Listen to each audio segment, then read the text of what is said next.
Galera, bom dia, boa tarde, boa noite, boa madrugada. Meu nome é Sidney Martins, professor de língua portuguesa aqui do LAC Concursos, o maior site de videoaulas do Brasil, quiçá das Américas. Hoje estamos aqui para trabalhar figuras de linguagem no nosso curso de interpretação. Detalhe, quando a gente fala em figuras de linguagem, a gente normalmente sabe que é um processo estilístico. Então, além de trabalhar toda a carga semântica que tem na estrutura, afinal de contas, quando a gente tem uma linguagem do dia a dia, objetiva, a gente utiliza dentro do sentido real, dentro do sentido original, é um sentido dicionarizado. Quando a gente cai para dentro da figura de linguagem, a gente vai utilizar dentro do sentido conotativo, dentro do sentido figurado, dentro do sentido literário, ou seja, a gente vai empregar a palavra ou a expressão fora de seu sentido original. Então é a possibilidade que a língua tem de trabalhar vários aspectos que vão além da linguagem objetiva dos textos do dia a dia. Na verdade, aqui a gente vai trabalhar algo a mais, algo que tem muito a ver com o próprio estilo do autor, de quem produz aquele texto, de quem produz aquela expressão. Então, é uma forma muito peculiar de trabalhar a linguagem e muito interessante. A gente vai estudar isso para que você tenha a capacidade de responder as questões das provas, mas também de perceber todas as malícias que a língua possui dentro de um texto e poder interpretá-lo melhor. Então, o que a gente vai fazer aqui? Eu sei que figuras de linguagem é algo muito tranquilo para alguns candidatos, mas é algo muito nebuloso para outros. Então, como de praxe, a gente vai fazer um estudo dirigido e vai cair para dentro para poder entender todo o desmembramento que tem dentro da figura de linguagem e também quais são aquelas que caem mais na prova. Tranquilo? Então, vamos lá. Quais são, né? Então, acompanha aqui comigo. Ó. As figuras de linguagem servem para expressar aquilo que a linguagem comum, falada, escrita e aceita por todos não consegue expressar satisfatoriamente. São uma forma de o homem assimilar e expressar experiências diferentes, desconhecidas, novas. Por isso, elas revelam muito da sensibilidade de quem as produz, da forma como cada indivíduo encara as suas experiências no mundo. As figuras de linguagem podem ser as mais variadas possíveis e se dividem de acordo com a sua natureza em figuras semânticas, fonéticas e sintáticas. A própria nomenclatura já mostra a que vem cada uma. Semântica, obviamente, tem a ver com um sentido, com a ideia, com um significado. Fonética tem a ver com sua estrutura sonora e sintática, a gente já sabe, é a figura de linguagem que vai trabalhar o processo sintático, ou seja, o processo da relação que aquele termo vai ter com o outro e aí como é que aquilo vai funcionar sintaticamente. Tranquilo? Então vamos lá. Primeiro começando pela figura semântica, que é aquela do sentido. Então são aquelas que dão ênfase ao sentido daquilo que se está dizendo. Toda vez que uma palavra ou expressão foi utilizada conotativamente com o objetivo de realçar uma ideia, ocorre uma figura semântica. Então vamos lá. A primeira e a principal é a metáfora. Então nós vamos estudar através dela. Por quê? Todas as outras são provenientes da metáfora. Se tem duas para eu falar que são muito importantes, são metáfora e metonímia. Todas vêm depois delas, ok? Então vamos lá. Primeira metáfora. Consiste em utilizar uma palavra ou expressão em lugar de outra, por haver entre elas uma relação de semelhança. Toda metáfora é uma espécie de comparação implícita em que o elemento comparativo não aparece. Então vamos lá. Na verdade, a metáfora ela é uma associação entre termos distintos. É daí que vem a concepção de comparação. Só que ela é uma comparação implícita, ou seja, é uma comparação mental. Ela ela na verdade é uma comparação sem o nexo comparativo como. Então eu vou olhar e eu vou perceber que é uma comparação, mas eu não vou ter uma palavrinha para dizer isso. Então aqui, ó, os seus olhos são espelhos d'água. Então aqui a gente tem claramente uma comparação entre olhos e os espelhos d'água, para querer dizer provavelmente que os olhos são límpidos. Tanto é que eu boto aqui no nosso material, ó. Nesse caso, a expressão espelhos d'água fica no lugar dos elementos comparativos límpidos, transparentes, brilhantes, por manter com eles uma relação de semelhança. Além disso, podemos notar perfeitamente a implícita comparação estabelecida entre olhos e espelhos d'água. Os seus olhos são límpidos, transparentes, brilhantes, como um espelho d'água. Aqui eu coloco outros exemplos para que você possa entender melhor. Então, ó, o diretor é uma fera, minha mãe é uma santa, o vestibular é uma batalha, sua boca é um cadeado. E para ficar bem claro essa história de comparação mental e implícita, vamos lá. Eu coloco aqui assim, ó. Jorge é um porco. E Jorge come como um porco. Vamos aprofundar os aspectos apresentados. Então, na primeira expressão, eu coloco Jorge é um porco. Então, notoriamente, a gente tem uma associação entre Jorge e o porco. E aí, nessa hora, a gente faz uma comparação mental, uma comparação implícita.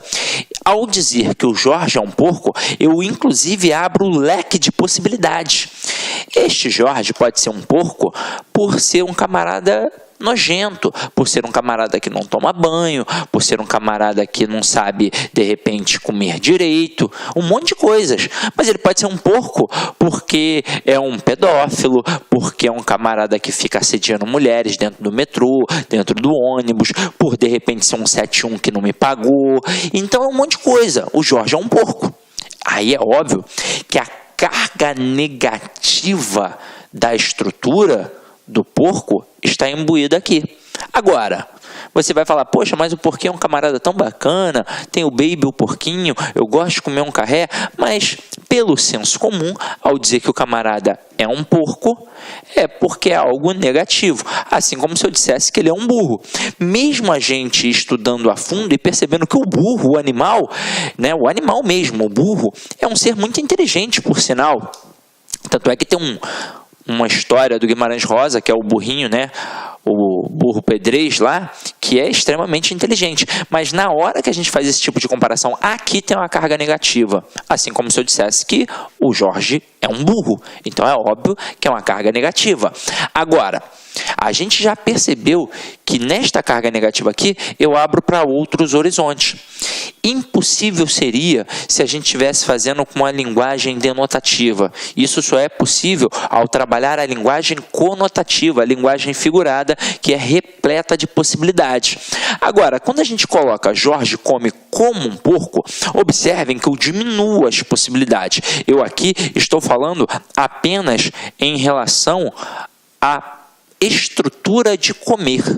Então, a única situação é a situação de comer. E agora, observem que eu coloquei um nexo comparativo explícito.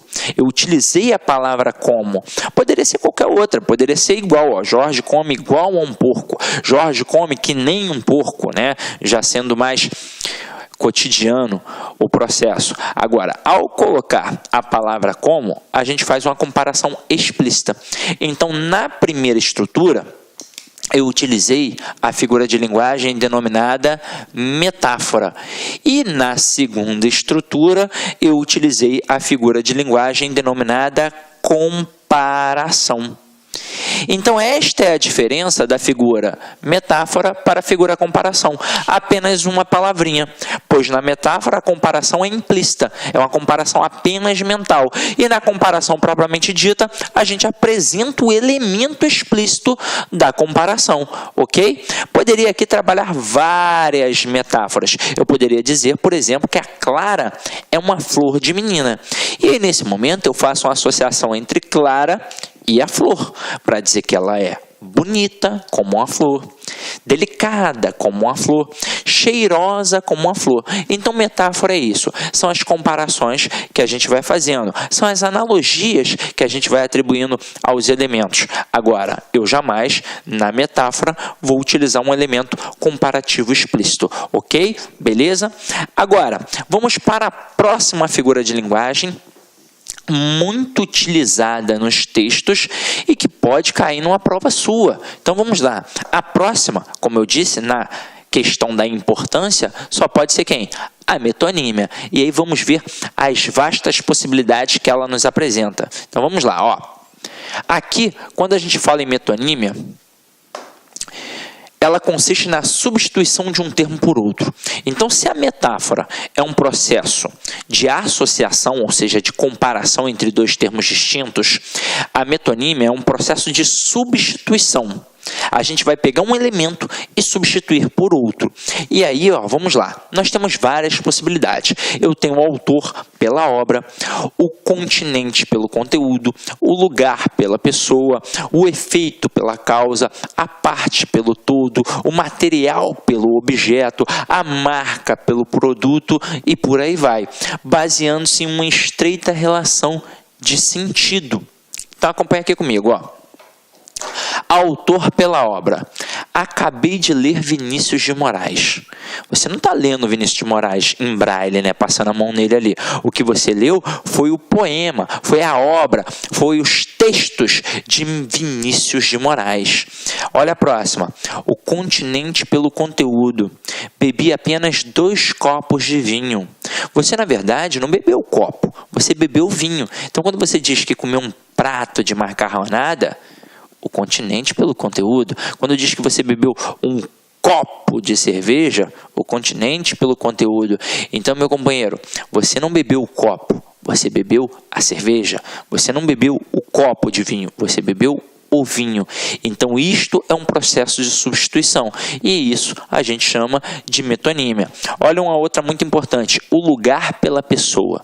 E nem sempre todo mundo comenta sobre isso. Então, acompanha aqui comigo. O Brasília faltou hoje. Faz referência a uma pessoa nascida em Brasília. Na verdade, eu coloquei ali no nosso exemplo Brasília, mas no dia a dia, normalmente a gente não faz com a palavra Brasília. Você já deve ter percebido que a gente normalmente pega isso com a galera principalmente do Nordeste, mas também com a galera do Rio de Janeiro e com a galera de São Paulo. Isso acontece muito.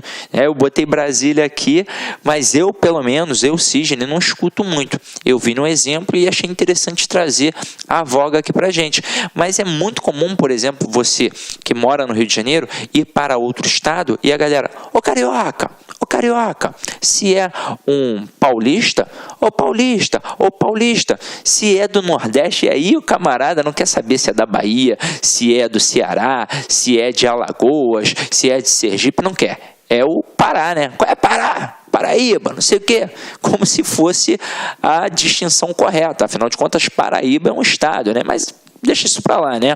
Agora, quando o camarada fala assim, o Ceará, que tem o comediante, por exemplo, na hora que ele bota o Ceará, isso é muito comum com a galera do Ceará, ele está fazendo uma troca do lugar pela pessoa, da pessoa pelo lugar e por aí vai. Aqui eu botei Brasília, citei algumas situações, mas é muito comum com todos os locais, na verdade, e principalmente com a galera do Ceará. E eu sou do Ceará, então posso falar e tenho certeza que isso acontece muito. Então vamos lá, ó. O efeito pela causa, olha só que interessante é essa. Ergueu a causa, né? Ergueu a casa com o seu suor. Então isso é o efeito pela causa, porque na verdade ele não ergueu a casa com o suor, ele ergueu a casa com o seu, né, trabalho, com os seus braços, com o seu empenho ali. Mas tudo isso é uma situação que relata a questão da substituição, porque ele ergueu com o braço e com as ferramentas que ele utilizou. Mas na hora que a gente diz que ele ergueu com o suor, com o empenho, com a vontade, isso tudo já é um processo metonímico. Acompanha aqui comigo ainda mais algumas. a parte pelo todo. Essa daqui cai direto em algumas questões. O cara bota assim, ó, o bonde passa cheio de pernas brancas, pretas e amarelas. Nessa hora, ele na verdade não está passando só com as pernas, ele está passando com as pessoas, que são brancas, pretas e amarelas. Então aqui neste momento, ele faz uma substituição da parte pelo todo. E é muito comum esse tipo de substituição no nosso dia a dia. Essa é a verdade, a língua figurada, ela faz parte do nosso cotidiano. Aqui a gente utilizou o exemplo do bonde ali do Drummond, mas é muito comum a gente fazer assim, ó, estou procurando um teto para morar. Caramba, você está procurando uma casa. Na hora que você diz que está procurando um teto, você está trocando a parte pelo todo. É ou não é verdade? E aí você tem um exemplo de metonímia. Acompanhe aqui comigo o próximo. O material pelo objeto. O gato quebrou toda a porcelana da casa. Na verdade, o gato, ele quebrou todos os objetos de porcelana. Podem ser xícaras, podem ser pires, pratos e diversos outros elementos, né? Como eu não sou dona de casa, né? Eu não sei quais são os elementos de porcelana que tem na casa, mas pelo menos esse eu sei: xícara, pires e prato. Eu sei que é de porcelana. Deve ter mais alguma outra coisinha também, né? Aí eu já não sei, né? Bule, né? De porcelana, sei lá. Então, é isso. E esse daqui é muito comum também, ó. A marca pelo produto. Esse, então, é tão arraigado no nosso dia a dia que a gente nem percebe o processo metonímico. Ele usa gilete diariamente. Na verdade, gilete é uma lâmina de barbear. Então, eu vou trocando o produto pela marca, a marca pelo produto e por aí vai. E a gente faz isso direto. A gente faz através do Bombril. Quando eu digo que eu vou comprar Bombril, na verdade é uma palha de aço. Quando eu digo que eu vou comprar um chiclete, na verdade é uma goma de mastigar.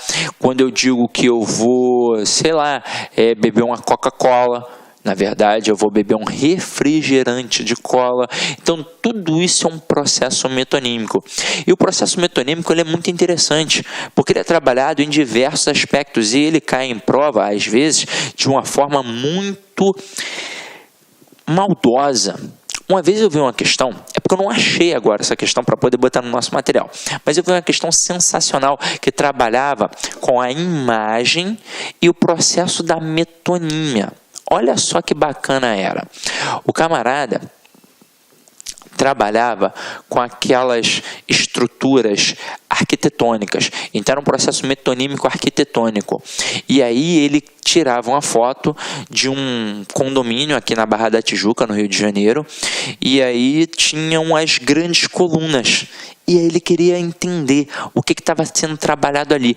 Ali estava sendo trabalhado um processo metonímico arquitetônico, porque ali, quando o camarada coloca aquelas grandes colunas, ele quer, na verdade, fazer alusão às colunas do Império Romano, em que, é óbvio, significavam o poder do imperador. Então, ele faz isso ali, nos condomínios da Barra da Tijuca. Por que aquele arquiteto fez aquilo? Foi pensado, para mostrar a imponência de quem mora ali dentro. Ou seja, quem mora ali dentro tem poder. Então, por isso que a entrada são com grandes colunas, assim como era o Império Romano. Olha que interessante. Agora, próxima aí é a perífrase. E aí a gente tem que tomar cuidado, porque a perífrase, ela é bem sutil.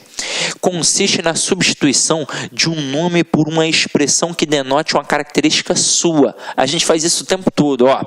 O jogo realizar-se-á no maior estádio do mundo. Que local é esse? É o Maracanã, meu parceiro. Então, eu pego... Olá, meus amigos, minhas amigas, sou o professor Luiz Antônio Carvalho, estou aqui para pedir licença para vocês que estão assistindo esse nosso vídeo no YouTube. Esse vídeo no YouTube nós temos aí uma intenção de promover o nosso trabalho, o trabalho aqui da Lá Concursos, e estou aqui para fazer um convite muito especial para você. Você que quer assistir o final desse curso, dessa videoaula, quer fazer o nosso curso online, você quer, aliás, não quer fazer não, você quer estudar, você quer ficar competitivo para um concurso dessa magnitude aí, um concurso bastante concorrido. Nós aqui da Lá Concurso, preste atenção, isso não é desculpa para ninguém. nós fizemos um curso, né? 2 a 1, né? O que é o curso 2 a 1? 2 cargos e um curso, né? Então, nosso curso 2 a 1 para o Detran de São Paulo, que atende ponto a ponto do agente e ponto a ponto para o cargo de oficial estadual de trânsito, por apenas 10 parcelas de R$20, é isso mesmo, R$200, você vai assistir o restante dessa videoaula e mais o nosso curso completaço e tudo que tem um site de metodologia. Isso realmente é muito importante para nós. Tudo bem, pessoal? Então, eu estou fazendo esse convite. Quer se matricular? Tem um link aqui embaixo para você se matricular. Isso vai direto lá para o nosso site. Pode ter certeza que isso é confiável. Quer tirar alguma dúvida? Tem um link aqui do nosso WhatsApp que vai lá para a nossa central de atendimento. Bacana, meus amigos? Então, espero vocês aí da LAC Concursos, o pessoal do YouTube. Venha estudar conosco. Um forte abraço, fique com Deus. Tchau, tchau. Clique lá.